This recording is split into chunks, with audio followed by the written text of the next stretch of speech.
alhamdulillahil karim dhil minan. asalaamualeykum wa rahmatullahi taala wa barakatuhu. mbokki jullit yi, mbokki taalibe yi, ñoo ngi leen di nuyu bu baax te di leen ziyaara, di jiital ci nuyoo bi ak ziyaar bi alxalifatul am li taifati muridiya a cheikh Mouhamadinil Muntaqa ibnu sëriñ Basiiru Mbàkke. ñu ñaan suñu borom yàggal ko fi lool Mbàkke te wéral ay cëram, moog rakkam yi bokkal seen maam ja Seexul Xaddim ñëpp rek, ak seex yi ak mboolem taalibe yi yëpp rek.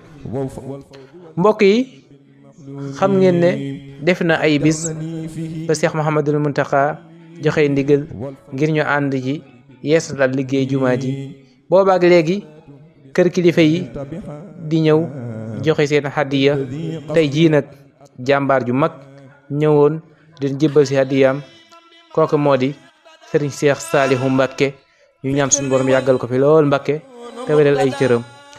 hadiyaam ji jébbal magam ji nag toll ci 1,100,000,000 francs, maanaam 1,000,000,000 bu toftal téeméeri million. ñu ñaan suñu borom yàggal ko fi lool Mbàkke te gën koo wéral, gën koo yokk ay tawféex ba yéene jëm am liggéeyal ko maamam ja, am ko liggéeyal ko baayam ba Seex Saalihu Mbàkke. suñu borom fekk ko ca te taxawu ko te jàppandal ko liggéey bi ba mu yomb ci kawam ni mu ko bëggee. wasalaamu aleykum.